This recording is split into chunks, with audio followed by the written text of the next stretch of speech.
Welcome to Behind the Bloom podcast. I'm Jay Schwanke, the flower expert, fourth-generation florist, and your guide to living a life in bloom. You might know me from the PBS show Jay Schwanke's Life in Bloom, or from my workshops, books, or appearances. But here, on this podcast, we're getting even more personal. And I'm RJ Pohl, producer and co-host of the Behind the Bloom podcast. I've been a fan of Jay's for years, and I'm so thrilled to be joining him on this journey to dive deeper into Jay's life in bloom. And that's what this podcast is all about, digging deeper into life in bloom. Here, I'll be sharing not just tips and techniques for arranging flowers, but the stories behind the episodes of Life in Bloom, and stories from my flower life. Things I've never really had the chance to share on television. We'll talk about the episodes and how they came to be, what inspired them, the behind-the-scenes fun, and even a few mishaps that we somehow managed to make look graceful on camera. There's a philosophy behind Life in Bloom, and it's not just about flower design. It's about joy, health and wellness, empowerment and creativity, and yes, finding a connection to nature and to each other every day with flowers. My hope is that this podcast becomes a space where we can slow down together, where you can listen while arranging flowers, or maybe while you're out for a walk, or just taking a break with a cup of tea. I want it to feel like a friendly visit with a special friend, where we both leave feeling a little lighter, a little more inspired, and maybe with a new idea to try. Thank you for joining me. I'm so glad you're here with us, Behind the Bloom.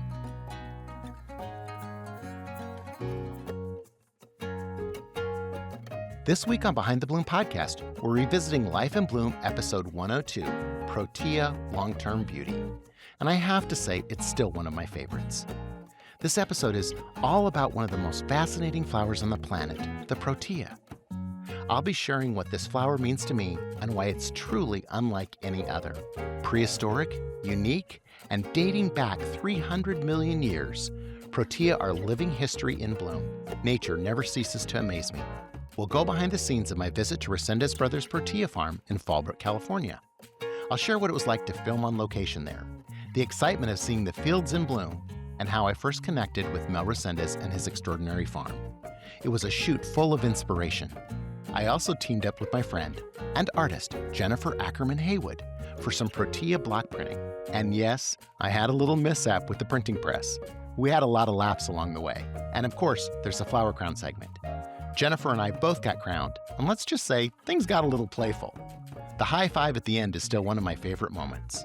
We'll wrap it all up by talking about why Protea are such a fan favorite. They're long-lasting, versatile, and truly extraordinary. So let's get started.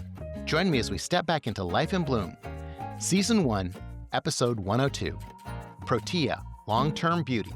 Let's go Behind the Bloom. All right. Well, welcome back, everyone. Welcome, Jay. Nice to see you again. Good to see you too, RJ. Thank you. Thank you. So we're excited for companion episode number 2. So this is the second episode that you had done on your first season. Correct. Protea, lasting beauty. Oh, This is full of so much great stuff. I mean, this was like a life-changing experience. This one was really good. And mostly because of Mel Resendiz. So Mel Resendiz also happens to be one of my favorite flower people who happens to be in my book, Fun with Flowers, as well. oh, awesome. But yeah. I love you being on location too was so much fun. I think the first episode you were kind of mostly all in your home, I believe. We were in our house. It's true. Yeah, this one. So then let's go out on the road. Let's go to Southern California. Let's go to Fallbrook. So yeah. And you also opened it up with the quote, the Henry David Thoreau quote, which I loved as well. So it was one of the most attractive things about flowers is their beautiful reserve. So I thought that was a really cool way to open it up and was curious just kind of what that means to you. You know, I think it's every once in a while I have to remind myself to just stop and look at the flower. Because there's so much. And with like a pincushion Protea, it pops open. And we in season 7, we go to a Protea farm in Hawaii, which is a special research farm as well as a commercial flower farm as well. And the owner cut the pincushion Protea in 5 different stages for us and laid it out on the table as it opens up. And you don't get to see that, and if you go outside, if you have flowers in your garden and you go out and take a look at them every day, and they're in a bud, and then they're a little further open and a little further open, and it's very quiet and it's very peaceful. It's a spectacular transformation. So it is just kind of, they have a quiet reserve about being ultra special in their own unique way, every single one of them. So, yeah, it's fun. I love the protea is such an exciting flower for you to do. I can see why you picked it for your second episode. Right, right. And I think part of it was extremely popular, but that popularity hasn't waned at all. I mean, people still love them. Long lasting. It's an expensive flower, but I think that's good that it's long lasting and also can be dried. So I think that also is a bonus plus for being a little bit more expensive. But it's just so unusual, and people like unusual things. Yeah. It's yeah.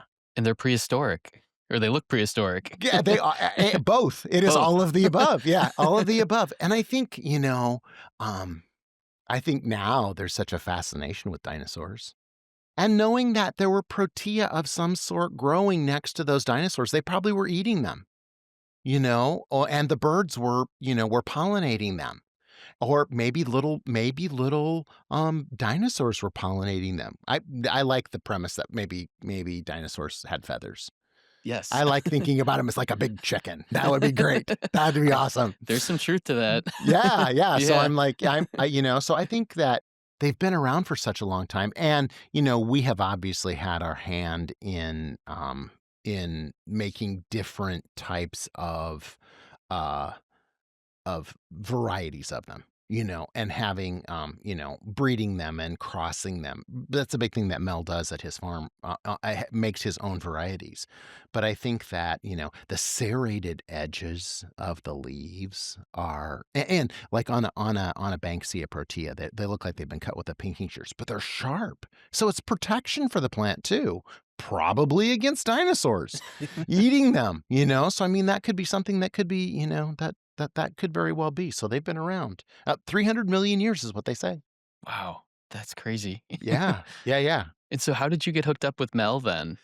So everybody told me I needed to go to Mel's farm. We had met Mel. He is so funny, and has a very dry sense of humor. And we have a rule in our filming, with our film crew. If Mel is with us, just keep rolling. Don't turn the camera off, because he's gonna say something that somebody wants, to hear. And it's just, he's so funny. He is so kind. He's so wonderful.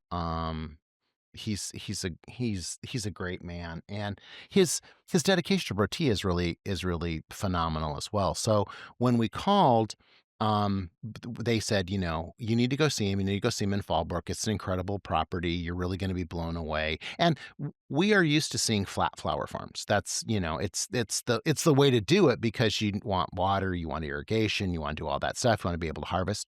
Not this farm. It is for mountain goats. And Mel even says, I'm cross with goat. And I'm like, oh, okay. Because this hilly, mountainous area, he was an immigrant from Mexico, and he came to the U.S. He bought this property. He became a citizen, and then he started planting these mountainous sides. And he has that particular geographic location in San Diego County replicates where protea grow in the wild in Australia, in South Africa, and it's a perfect place to grow it. In fact, they held the International Protea Conference of the World in Fallbrook this year, and Oh, wow. we're like on Mel's property. Oh, And cool. talking to Mel, and Diana is his right hand lady there at the farm. He lives on the farm. There is a house that they have for guests, so you can he's always threatened to let us come stay there. We've never ever taken him up on it, but we should. I mean, we've been in that house for the cocktail party that's at the very end is at that house, and Mel fixed carne asada for us, and it was delicious. But you're right on the flower farm. But there's like mountain lions on the flower farm, and there's coyotes on the flower farm, and there's rattlesnakes on the flower farm, and it's a wild place. Is it hard to get around at all?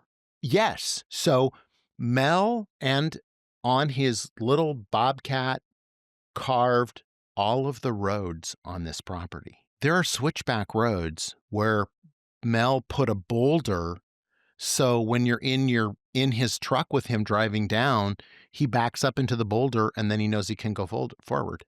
So Oh, you cool. don't go off the cliff and down for and I'm terrified of heights. I am terrified of heights. And in the outtakes for the show, I was sitting in the middle in the back, and everybody else was on the outside, and he's like, "Oh, Jay, just look at the flowers, don't look at the road." And I'm just like, "Yeah," because it was straight down, and the roads were just wide enough for the truck. Oh. So it's like, and I've a couple times in my life, I've been with people on roads like that. Just recently, a really good friend, Frank Biddle, we were at his farm. We filmed there last year for season 7, and it's a visit to FBI Flowers. And Frank just recently passed away from cancer that he had for 6 years. And he said, "Do you want to go for a ride in the pickup?" And I was like, "Yes," without even thinking. And I got out of the pickup truck afterwards to Kelly and I said, "Please stop me from doing that in the future." But then when Frank passed away, I was like, "No, I'm really glad." I was scared. I was scared to death. That was my last ride on this world. But I was so glad I was with Frank. I was just, Oh. so I guess that which doesn't kill us makes us stronger. That's an experience. I will have that memory for the rest of my life. And sitting next to Frank and having him show me his farm in his Oh. pickup truck was great. So, Oh. yeah. I just need to toughen up. Just look at the flowers. Right. Look at the flowers, don't look at the road. Exactly. Yeah, it's a beautiful farm though. It is. And it is interesting. So actually we lifted that production from our California Grown Experience, which we had done. The entire California Grown Experience is on our website. When we were searching for America's last carnation flower farm, we did a show about America's flowers and the flowers that are grown here in America, close proximity to market. And Mel was one of the first people who signed up. And then we went back a second time. Being able to be on a flower farm, I'd always heard about them since I was little. I'd never been on a Protea farm before I went to that one. It was amazing. The hummingbirds, you would have loved it. The hummingbirds, Oh, I bet all there's a kinds of ton. hummingbirds, all kinds of birds, because they're there making believe that those Protea are other birds. That's Oh, how they yeah. get pollinated. So, a Protea looks like a back end of a bird for a reason, because it's dependent on the birds in its native lands in Australia and in South Africa. There are not bees, and so they depend on the birds for pollination. Oh, So and where you and I live, Jay, there's only one species of hummingbird, but in California, there's like so many. So it's like yeah, I'm they all sure. look different. Yeah, they all look Yeah. different, and it was just like wow. And Mm. kangaroo paw that was 6 foot tall. I mean, taller than I am, and it was just and walking around. And then So when I was there, Mel said, "Hey, you want to make an arrangement?" And I was like, "Sure." And that's the hand-tied bouquet that I make in that show. He said, "Go pick what you want." And I was like, I get to walk around and just pick flowers off these bushes and make a flower arrangement. So that was the first time the guys decided we were going to film on top of the mountain and have me make the arrangement there. My crew decided that we were going to do that. We were getting all ready and rushing because there was a rainstorm coming in, and they were like, "We got to hurry and do this so we can get down the mountain, because if we're not there, then the mountain roads kind of turn to mud and it's really hard to get down." And everybody's running around, and Kelly came over. I was just rushing really hard, and he stopped me and he said, "Just turn around and look where you are." Oh, And he said, "Nobody gets to design here." yeah. And I was like, it was so right. I mean, it's just, I have been able to arrange flowers in so many amazing locations because my crew and I had the guts to ask if we could do it. That was one of them. And we made that arrangement, and then we took it down, and then the storm moved in and we got off the top of the mountain, and then we put it on the table for drinking wine and eating carne asada with Mel, which is fun. But, just the ability to stand on top of a mountain and make an arrangement with flowers that were grown on that mountain. I wish that for anybody who wants to do so. It's a wonderful, wonderful experience. So yeah. I love that the two of you had that moment too to like take it all in. I mean, especially your first season, like you must have been Right. like, wow, this is really a treat. This is like what I've been hoping for to get to that point. I think honestly, I'm driven because I deal with a perishable product. So going fast is natural for me, and I missed a lot. Used to. And that was at that time. And I think having a TV show and being able to take a breath every time we do it somewhere special now, I stop and I turn around and I look and I take a breath. And that's why we have a still photographer with us too, because I want to keep that memory because I want to remember. I don't want to go so fast that I forget. And I know that like Aerosmith said, it's not the destination, it's the journey. And that's true because it's all those little moments that get linked up with each other that get us to that spot. And sometimes you get to the spot and you're like, I don't remember how I got here. I missed all those things. And I want to make sure that we remember that. And so it's like when a guest comes on the show or something, I want to know a little bit more about them. I want to make sure it's a wonderful experience for them, but I want to remember that moment with them. And like selfies, there are so many selfies on my camera with people or friends because it's like, okay, selfie, because I want to remember that moment. And that this was the initiation of teaching me to do that. And I think that, yes, now I feel that way. I did not feel that way, and I'm really thankful that I got the wake-up call. So, Oh, yeah. incredible. Yeah. Yeah. And you keep in touch with Mel then too, right? Yeah, I mean, it's so interesting because he's a very quiet guy. And, we have a meeting in California next week, and I hope he's gonna be there. I never know, but, there were dogs. There were his dogs too were on the farm, and we got and it was really funny. We got attached to this one that's in the show, and I called him and I was like, "Hey, we're just checking in on the dog," and he's like, "Oh, mountain lion got him." No. And I'm like, "Oh." Again, that's the reason that you make time. We adore it when there's a dog. Oh. We are always so happy when there's a dog. And it's just, I think because we're away from our dogs, but the whole crew and our photographer, Raul, also does a thing with our local Humane Society where he goes in and takes pictures of the dogs that are unadoptable to put these personal pictures up online that helps them get adopted.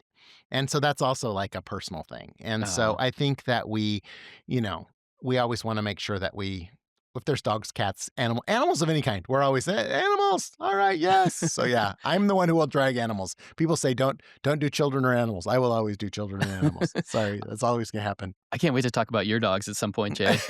Exactly. Oh yeah, we have episodes coming up about them, and I can share a lot of stuff. So yeah, there's good stuff. Yeah.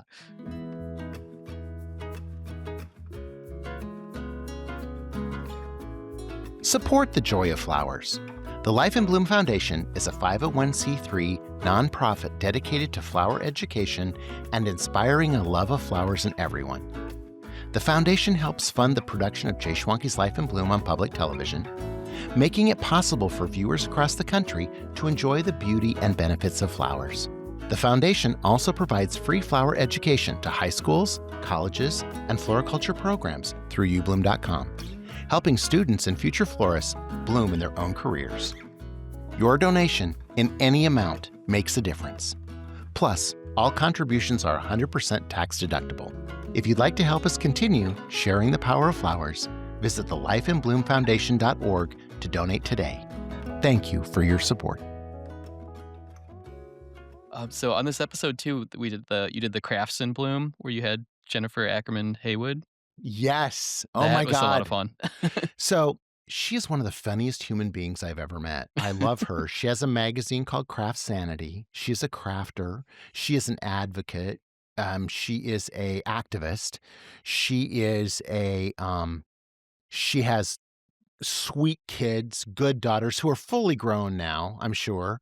And her and I met when we were doing live television here for ABC. We would go in and there was a green room and she would do a craft segment, I would do a flower segment, and we would just giggle and laugh in the back room all the time about the craft she was going to do or what we were going to do. And I said, would you come be on the show? And she was like, sure. She doesn't really do that anymore. Her life is a little bit different now. And she really focuses on her magazine and she really focuses on craft and she really focuses on being an activist when she was there. But when we're together, we just laugh. I mean, like I saw her, we went, I can't remember. We went to see something at the Broadway theater here in town, and we ran into each other and we saw each other for 5 minutes. We giggled for 5 minutes, and then 10 minutes after we were laughing. I was just like, it's so good to see her. She always really, really, really, really does my heart good. And I just kind of threw out to her, we're gonna have a show about Protea and I need to do a craft. She's like, let's do block printing. Mhm. It's like, perfect.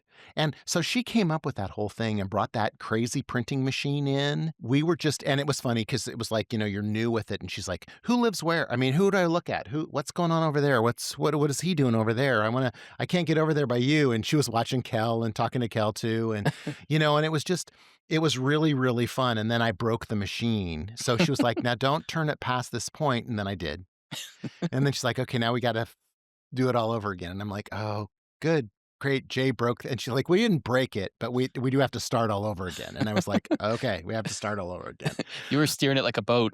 It was. It's like a big boat, and it's so fascinating, and like the inking those pieces. It was really funny because I wanted to have her print on, this is my memory of it, that I wanted her to print everything. I wanted her to print on a bag, print on a t-shirt. And she's like, I just print on little pieces of linen and then you can sew it on anything. And then you can move that print to something else when that thing, like if that bag deteriorates or that t-shirt falls apart or whatever. And I think that's such a brilliant idea. And it did not occur to me at that point in time that it was brilliant, but that is how brilliant she is. She does some really incredible block printing that is, very, very activist based and stuff. She's very cool. And she's a really, there are people you meet in your life that you're like, that's a heavy soul. There's a lot going on in there. That's Jennifer. And that's Mel too. Both of them. I mean, both of them, they were well meant to be in the show together because they're both great people. And I love the outtake at the end with her where she's like, high five. She goes, that wasn't in the script. And I was like, no, that's okay. And she's like, I had a flower crown on my head and I needed to high five somebody. That is very much her personality and very, very true to form. And that was still one where we both put on flower crowns. I think we both had flower crowns. Yeah. So, but I like that. And I was like, and I said, will you wear a flower crown? She's like, of course. And I said, it's going to have protea in it. Perfect. She was just like, yes, I'm bored. Let's go. Let's do that. So yeah.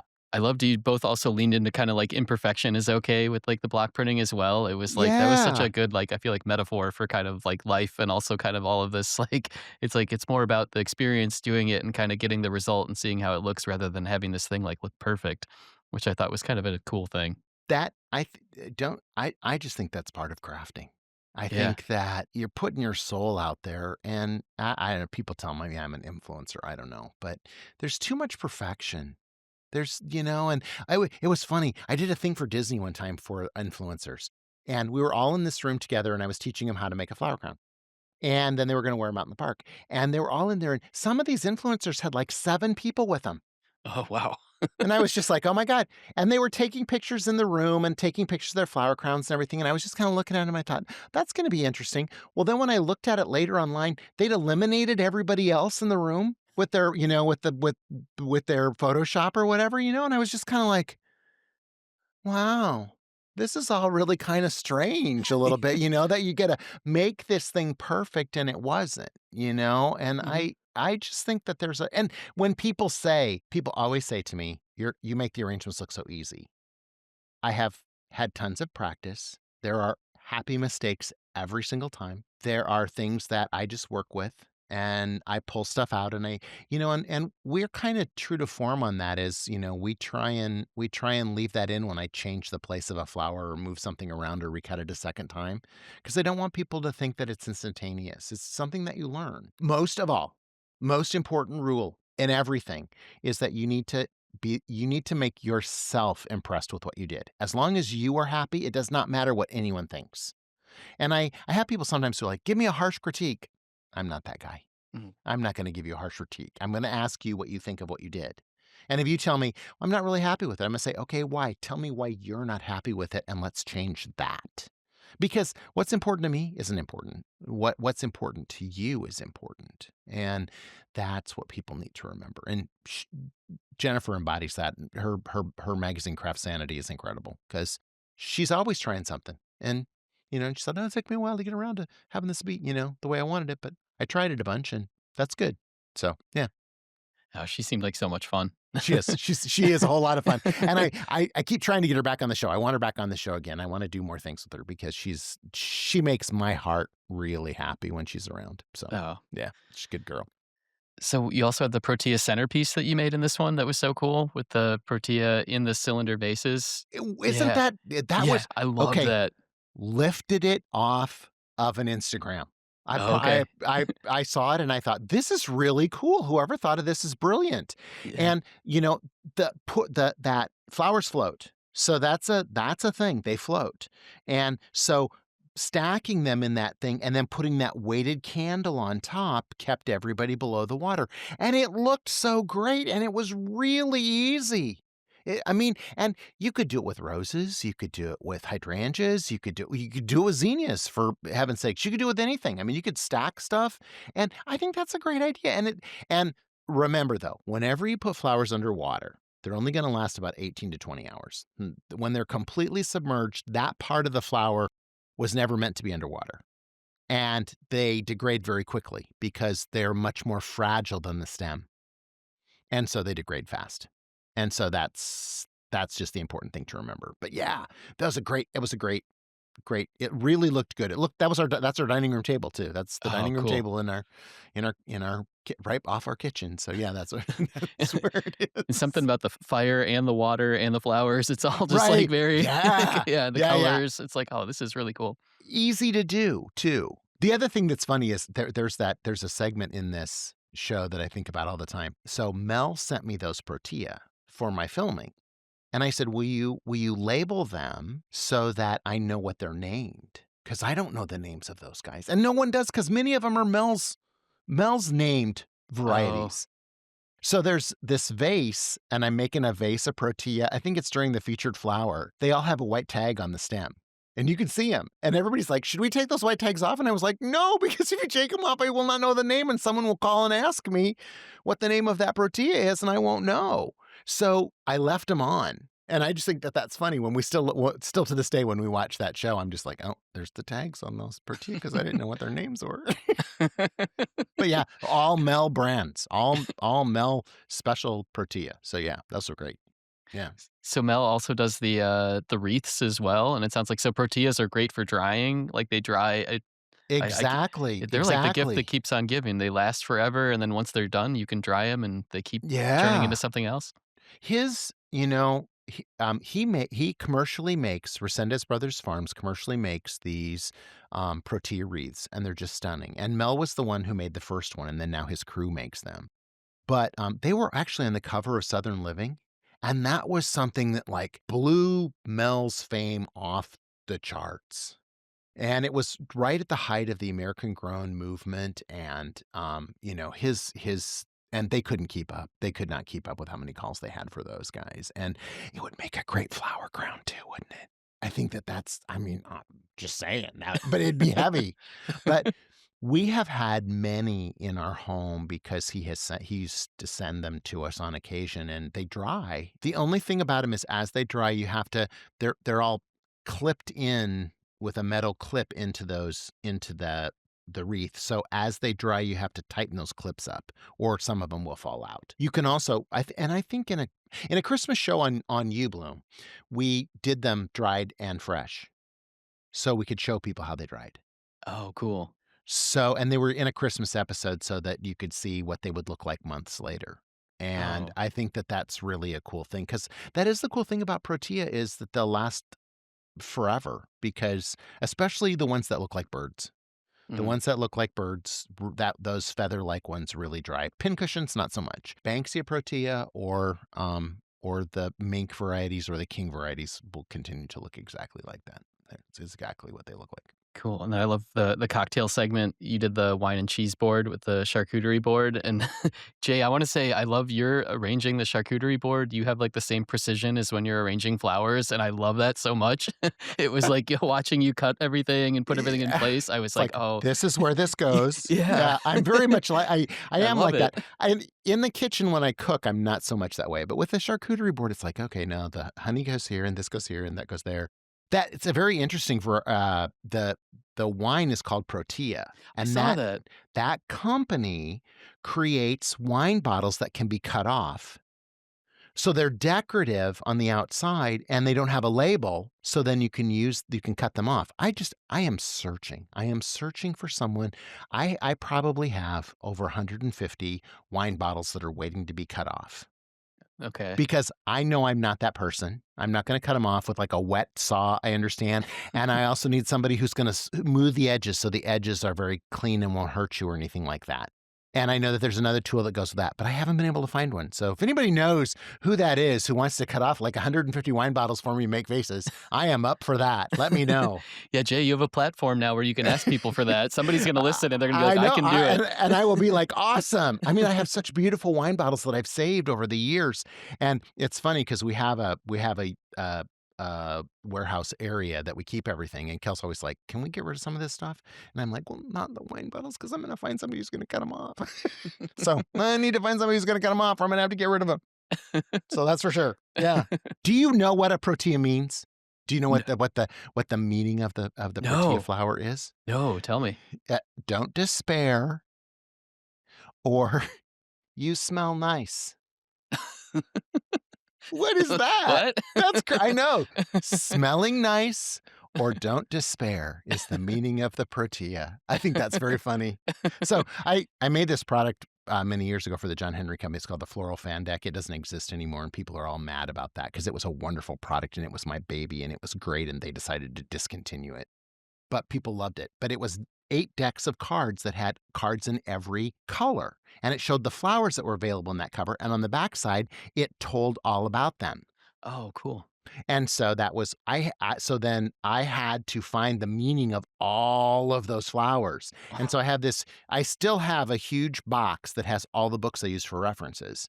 Because different books had different things in it. And so it was like we wanted to try and get the best, most positive ones on there. Like hydrangeas, we didn't put it in deceit because that's a bad thing. But we tried to keep it positive. But yeah. And so that I was like, oh, I'm going to go look at that. And I looked at it this morning and I was like, what is that? Smelling nice and don't despair.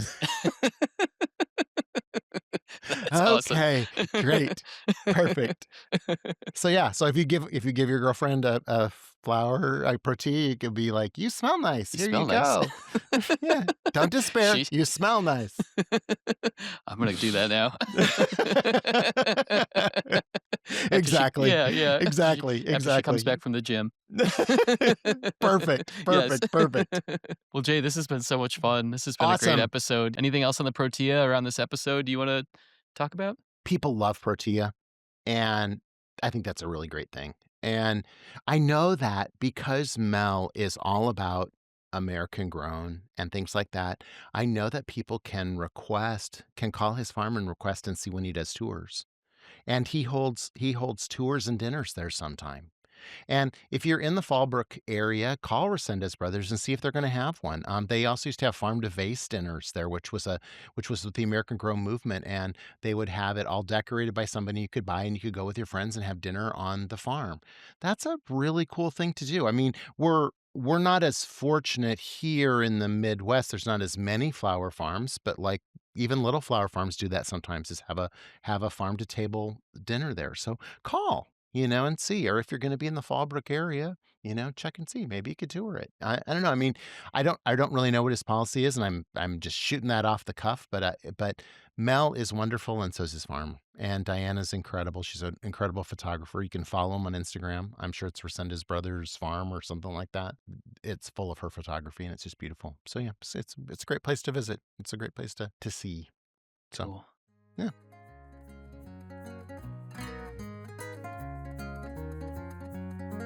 Thanks for joining us this week on Behind the Bloom podcast with Jay Schwanke and RJ Pohl. If you loved what you heard, be sure to follow or subscribe so you never miss an episode. And share it with a friend to help us spread the joy, one bloom at a time. Thank you for taking the time to slow down with us. And hopefully you left feeling a little lighter and inspired to try something new. Make sure to join us next week for a brand new episode. Thanks for being here with us, Behind the Bloom. Hey, just one more thing. If you love flowers, you've got to check out ubloom.com. It's the online home of Jay Schwanke's Life in Bloom, where you can stream every episode for free. Plus, you'll find Behind the Bloom videos, my blog, show recipes, and so much more. There's also a massive video archive, over 1,800 how-to videos, flower farm documentaries, and even my very first series, JTV. All Life in Bloom episodes, exclusive web content, and farm documentaries are totally free. Just sign up with your email. And if you're ready to dive deeper, there's a paid subscription option that unlocks the full library of how-to videos. Everything from creating bridal bouquets to centerpieces, corsages, and more. Tons of content to explore. You're gonna love it.